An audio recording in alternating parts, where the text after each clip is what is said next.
21. Exposición del señor representante Juan Martín Rodríguez por el término de 20 minutos.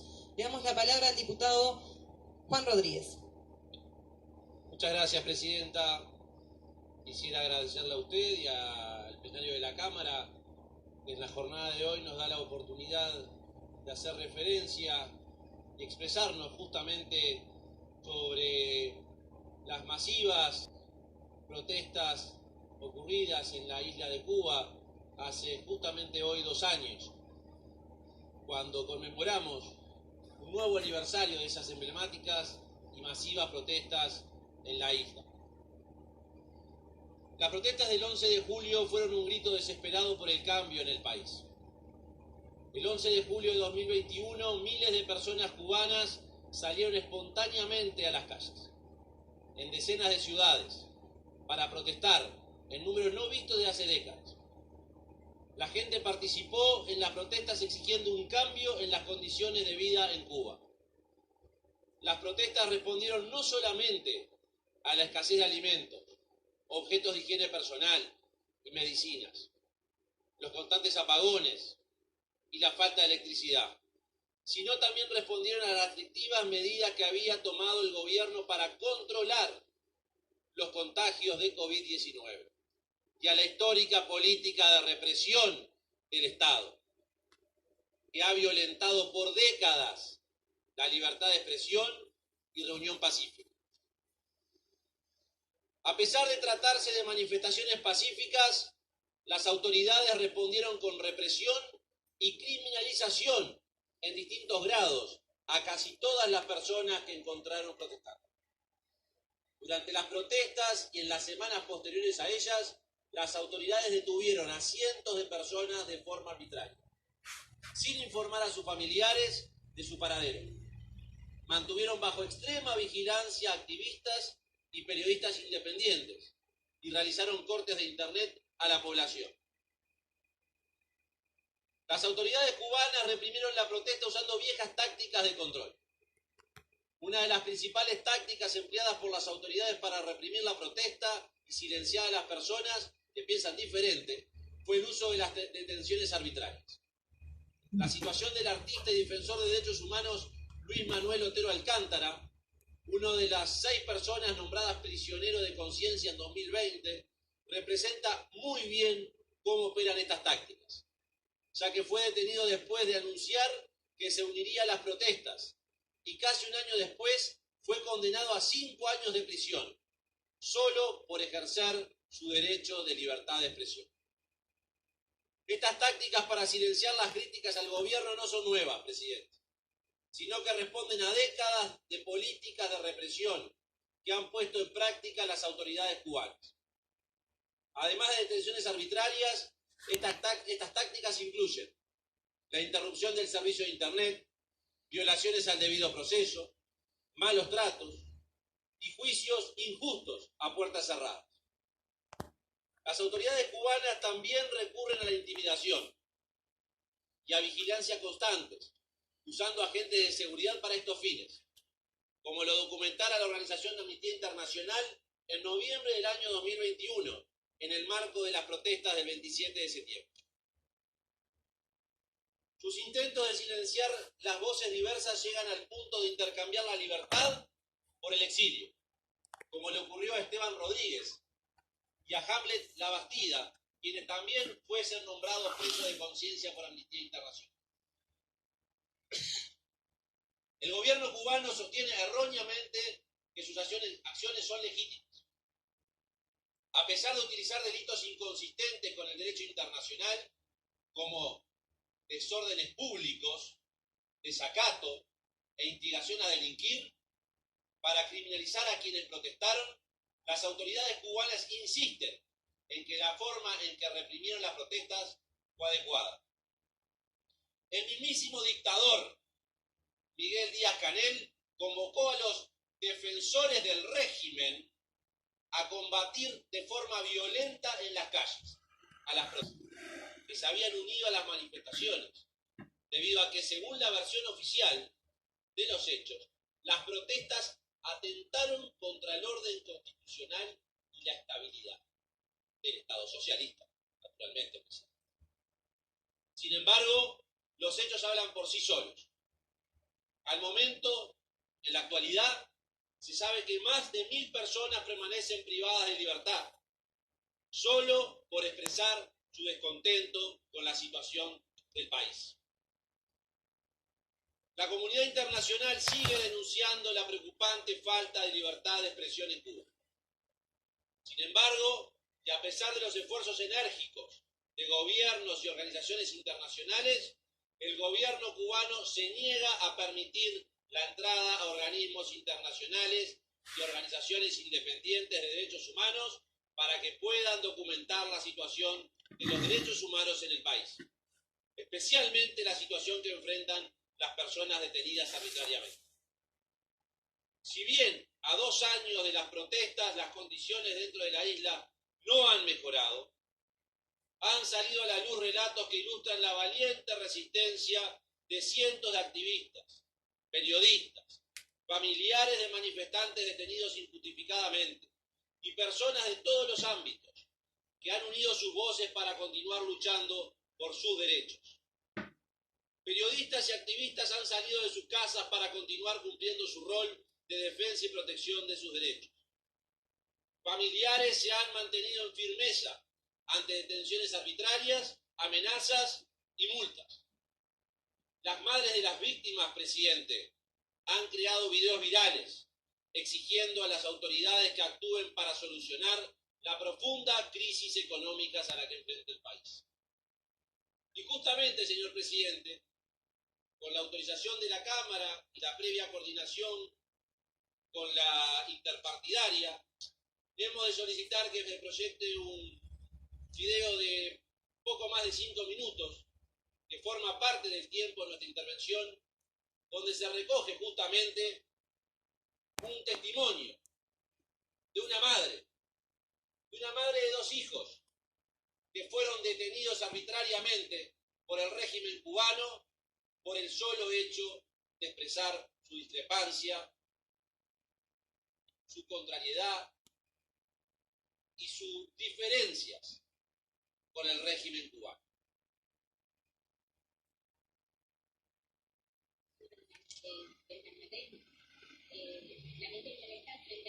No se hablaba ni siquiera de la palabrita manifestación. Y que todos iban a estar allá, y ellos se llamaban unos a otros, y los amigos llamaban, oye, vamos, y bueno, y ahí al sonar de los calderos y todas esas cosas, pues salieron y dieron todo lo que ellos tenían desde que eran chiquitos, como quien dice. No hicieron nada malo, como ellos no hicieron nada malo, tenían que buscar la manera de que hubiera algo que no fuera pacífico, ¿ves? Y se sabe que dentro de toda la marcha de aquí de San José y de toda Cuba se vistieron las personas, la seguridad de Estado se vistieron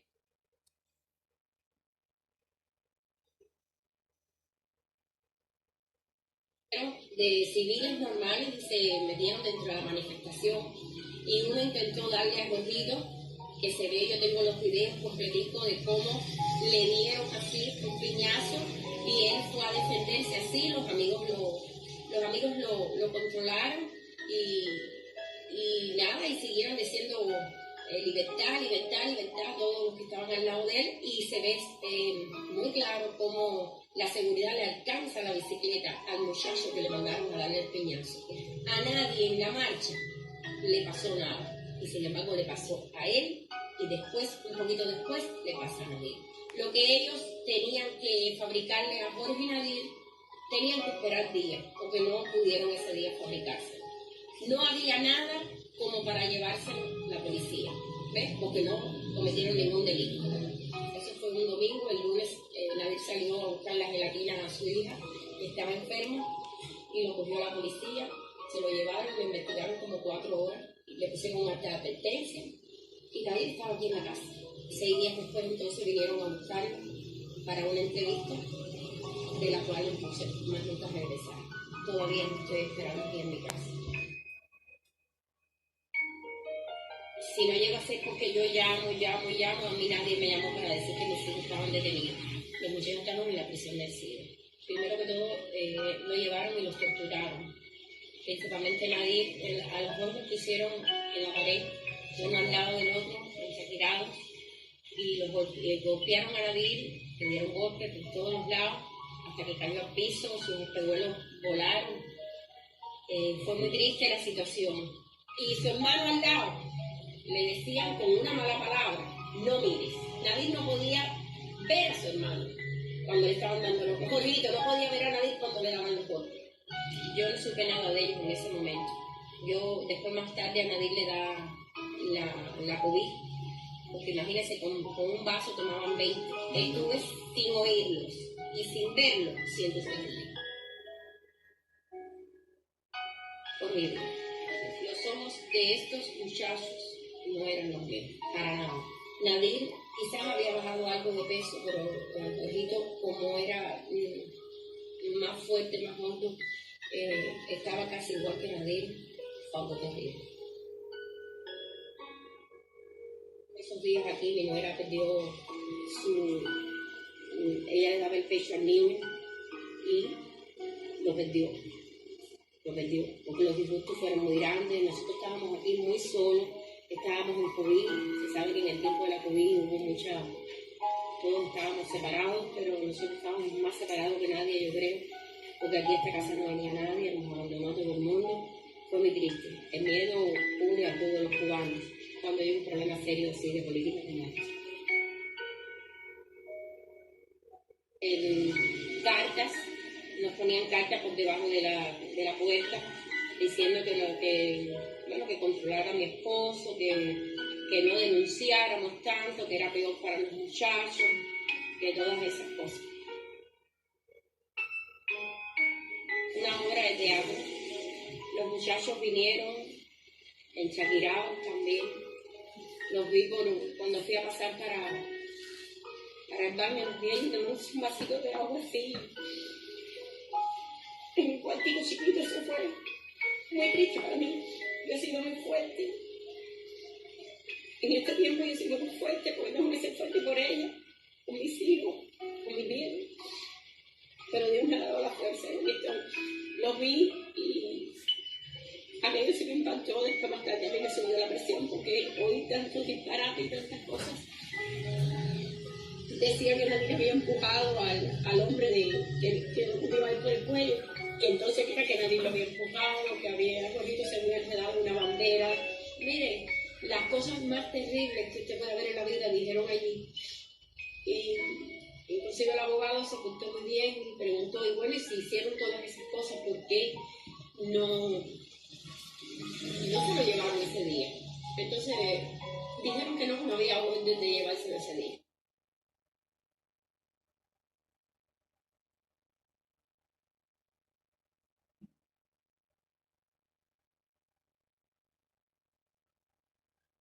Continúen el uso de la palabra el diputado Juan Martín Rodríguez. Presidente, este testimonio de esta madre es uno de los centenares que se han hecho virales.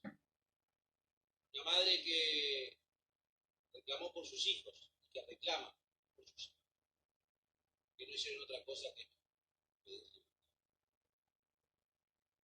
Amnistía Internacional en el año 2020 reconoció a 6 personas como presas de conciencia. Destacó a 6 personas. Personas encarceladas por sus creencias religiosas, políticas o de otra índole, sin haber recurrido a la violencia ni propugnado su uso. Estos casos representativos solo son una minúscula fracción del número total de personas que probablemente merecen ser adoptadas como tales, pero sirven para resaltar algunos de los patrones de abusos de las autoridades cubanas y la política de represión que ya aplicaban antes de las medidas enérgicas adoptadas el 11 de julio de 2021. 2 de estas 6 personas fueron detenidas cuando iban camino a las protestas ese día. Luis Manuel Otero Alcántara, lo mencionábamos anteriormente, artista y perteneciente al movimiento San Isidro, grupo que se movilizó inicialmente para oponerse a una ley que censuraba a los artistas. José Daniel Ferrer García, activista, dirigente de la Unión Patriótica de Cuba, un grupo de oposición no oficial, quien ha sufrido amenazas y hostigamiento en el pasado y ha estado en prisión solo por ejercer sus derechos humanos de manera pacífica. Esteban Rodríguez, periodista independiente y trabajador de ADN Cuba, fue detenido en la calle. Thais Mailén Franco Benítez, activista de derechos humanos. Michael Castillo Pérez, tal vez más conocido por su nombre artístico, El Osorbo, músico y activista de derechos humanos, coautor de la canción Patria y Vida, que critica al gobierno cubano y ha sido adoptada como himno de protesta. Y tanto le duele al dictador y a sus cómplices de tanta violencia. Hamlet Labastida, artista gráfico, había regresado a Cuba al término de una residencia artística en Berlín. Presidente,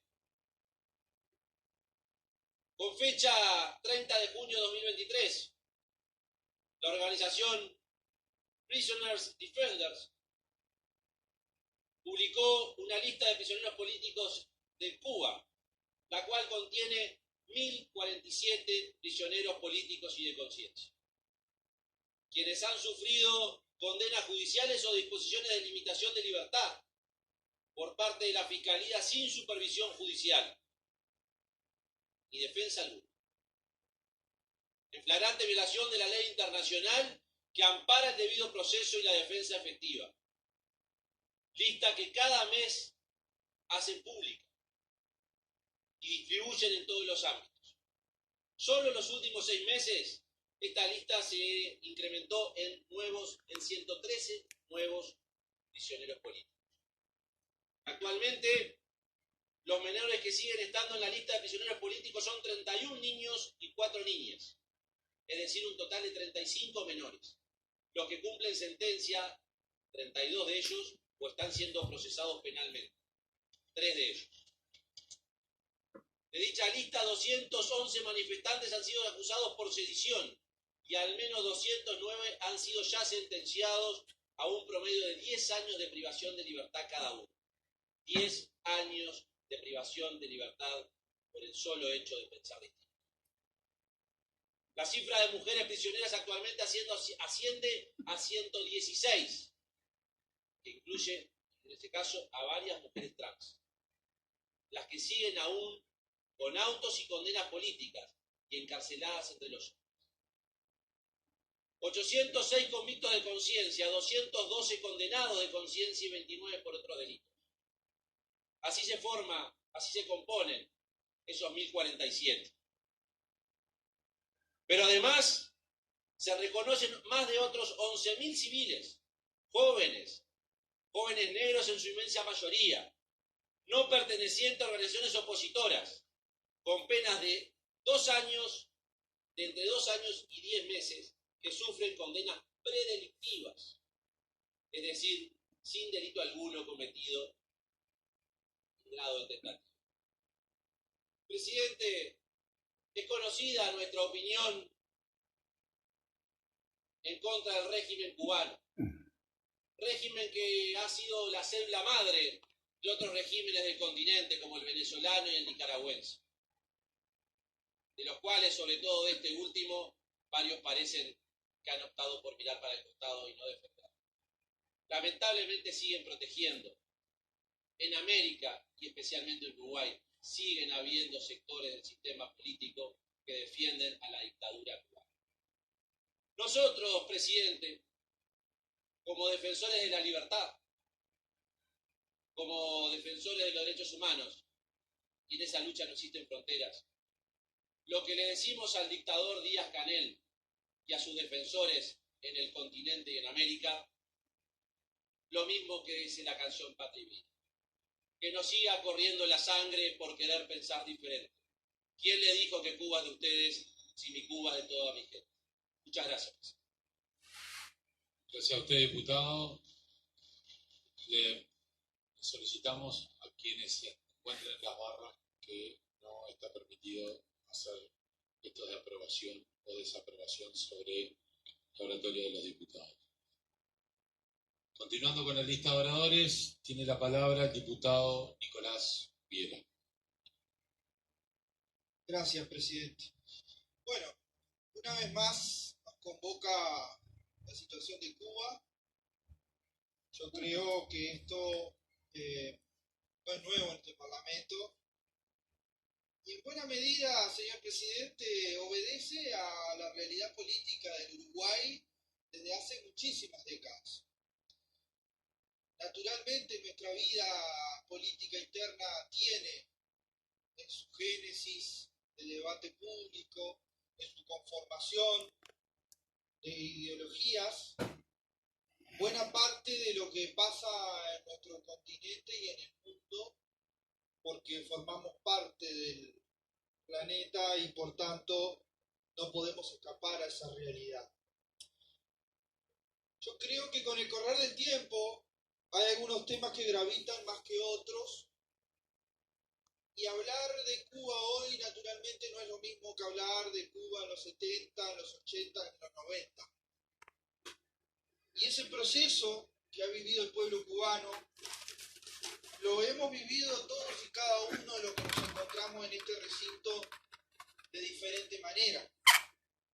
Con una salvedad, que yo siempre la quiero hacer, porque si no, no solamente caemos en un anacronismo, sino que no tenemos la capacidad de analizar la realidad en todos sus aristas. Que es que hay quienes analizan la realidad de Cuba habiendo vivido en Cuba, y hay otros, como yo, que analizamos la realidad de Cuba sin haber pisado jamás la isla. Y esto no es un aspecto menor, porque naturalmente es condición humana posicionarnos de un lado o de otro, cuando medianamente hay dos posturas claramente delimitadas.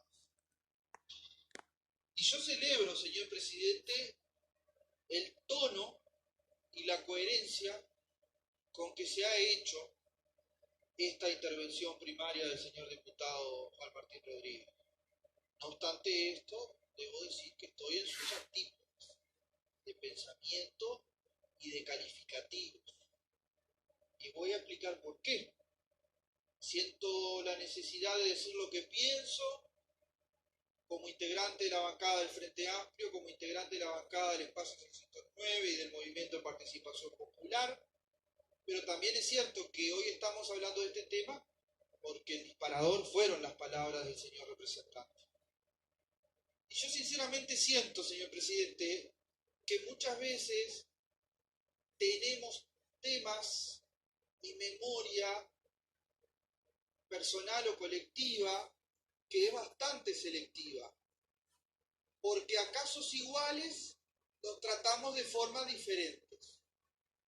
Entonces, si a mí me dijeran que hay personas en este recinto que condenan de forma igual a todos los regímenes de partido único, que condenan de forma igual a todas las dictaduras, dependiendo del concepto que tengan de ellas, bueno, podría yo entender o estar más cerca de la verdad de entender que no hay detrás de cada una de estas comparecencias un móvil político electoral.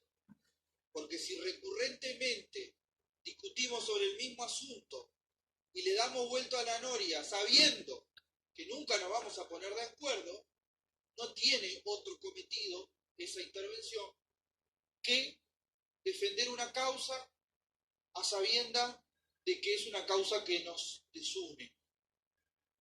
Y está bien, son las reglas del juego.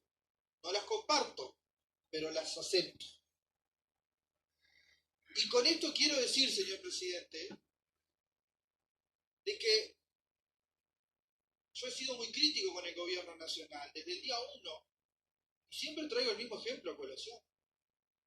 El gobierno del doctor Luis Lacalle Pou, cuando fue a asumir, decidió cursar determinadas invitaciones a algunos jefes de Estado y decidió vetar otros por afinidad netamente ideológica. Entonces, no se invitó al presidente de Cuba, ni al de Nicaragua, ni al de Venezuela, pero sí se invitó a la dictadora Yanina Áñez de Bolivia, presa por dictadora.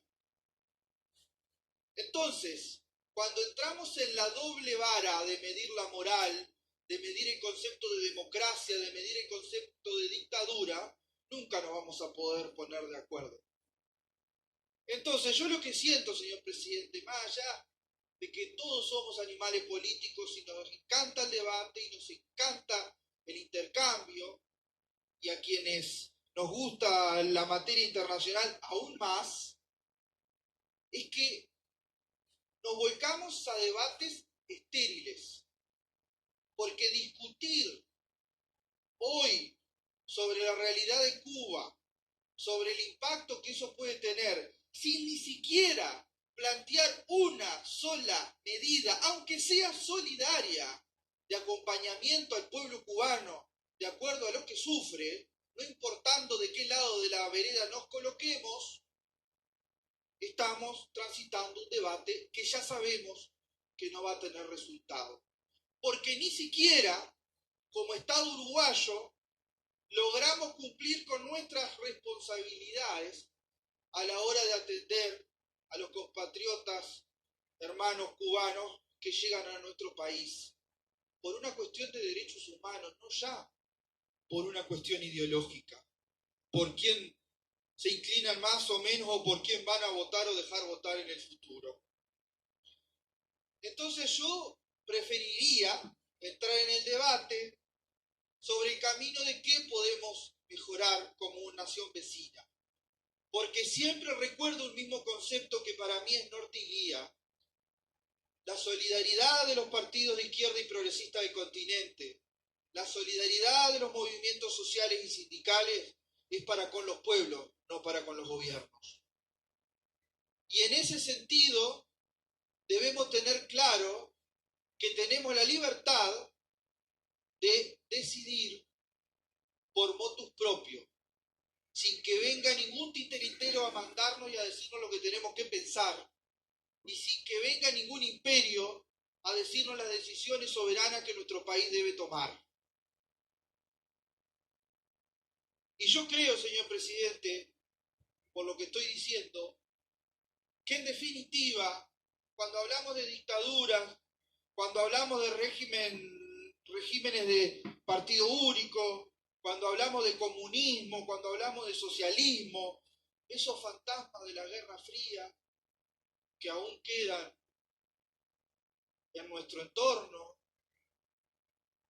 como cuando le decían a la gente que si ganaba el Frente Amplio en el 71 se iban a llevar a los niños para Cuba o para Siberia, esas viejas banderas, esos viejos fantasmas, que obviamente fueron alentados por la derecha más conservadora de nuestro país, tienen en el fondo un dejo de diferencia de clase, porque castigan y condenan a aquellos regímenes de países pobres, porque a las potencias mundiales que pueden tener caracterizaciones similares a lo que están criticando, no se animan a decir ni mu.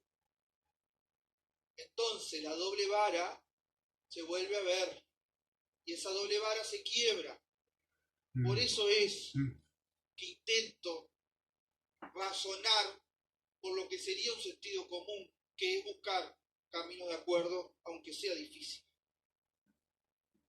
Señor presidente, es bastante complejo analizar la realidad de Cuba sin tan siquiera mencionar el bloqueo histórico que la isla está viviendo.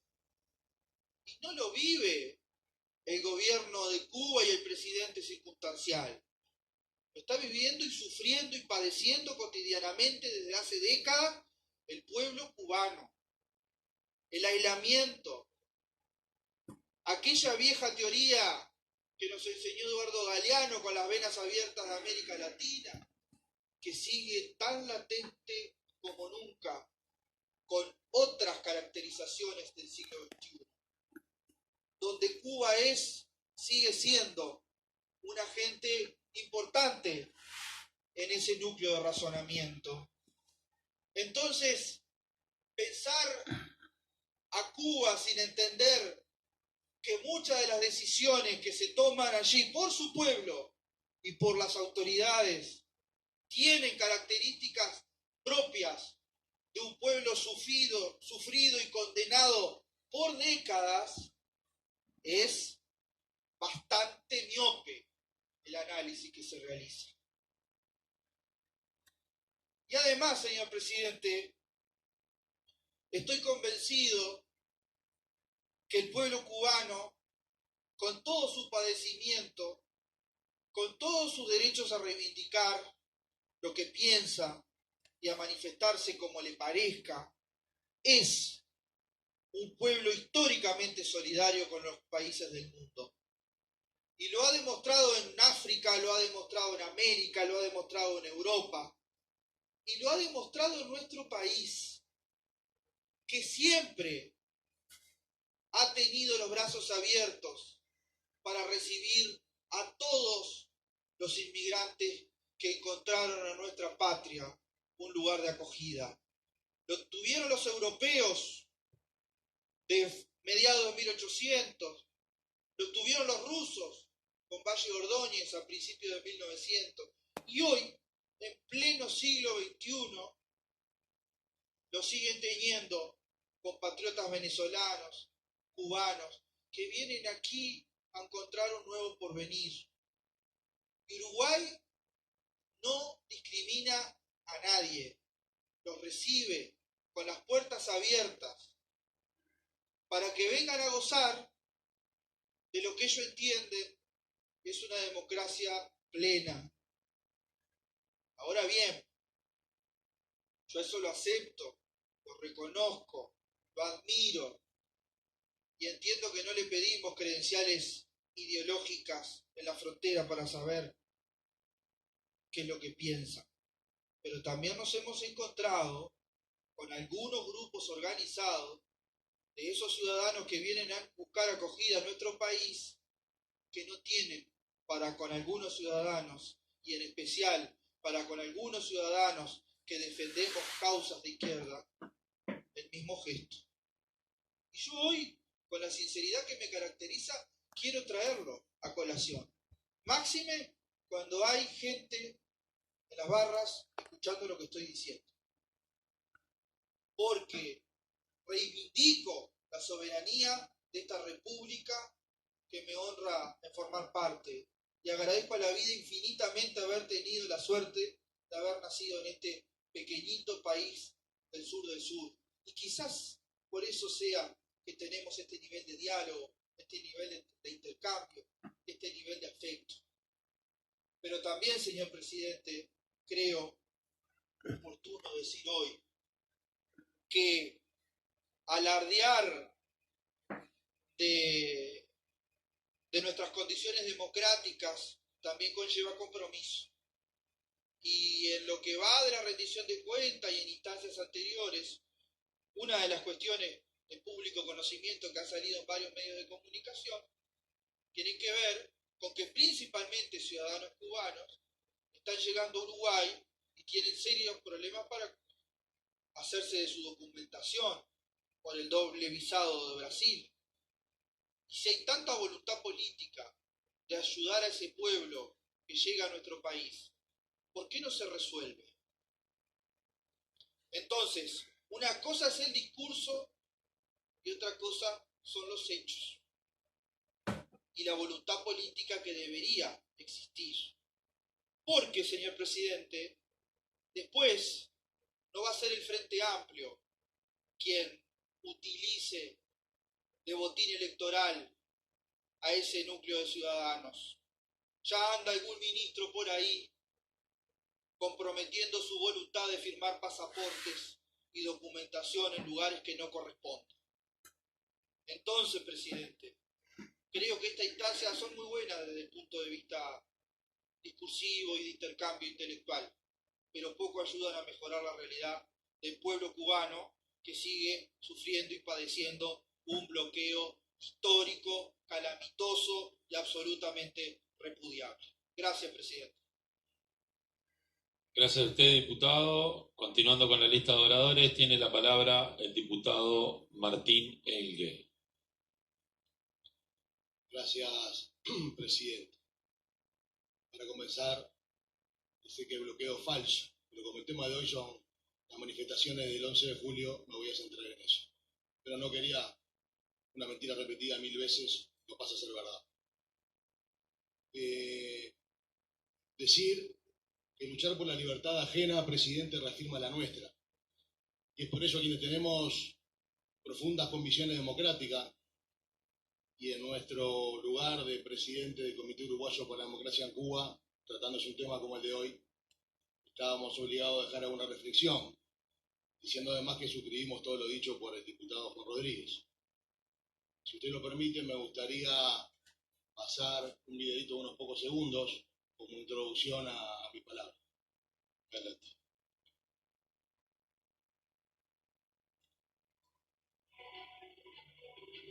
Cuba, 11 de julio de 2021. El pueblo cubano salió a pedir una sola cosa: libertad. El 11 de julio de 2021, miles de personas cubanas salieron espontáneamente a las calles, en decenas de ciudades, para protestar en números no vistos antes. ¡Hay represión con la juventud! ¡Cuba de los cubanos! ¡Cuba de los cubanos! ¡Patria! ¡Patria! Y como el pueblo cubano es uno solo, Miami se volcó a la calle a exigir el fin de esa dictadura tiránica de los Castro. Hermanos cubanos, hermanas cubanas, no están solos. Un solo segundo, un solo minuto. El exilio ha estado constantemente en protestas, en gestiones, en apoyo a la libertad de Cuba. El próximo paso, tal y como se ha convocado desde dentro de Cuba, es al paro nacional. Estamos aquí para apoyar al pueblo cubano. Estoy unido en esta gesta de libertad exigiendo que el castrocomunismo en la isla de Cuba muera. El pueblo de Cuba, decirte que no está solo en tu lucha. Esta manifestación, esta concentración, este clamor de pueblo, sobre todo de juventud, te está diciendo que no están solos, que cada minuto, cada segundo, cada hora, cada día estamos con ustedes en su lucha. No los vamos a dejar abandonados, porque vamos al paro nacional. Las protestas marcaron el estallido social más grande que ha vivido Cuba desde que se implantó el régimen comunista en la isla.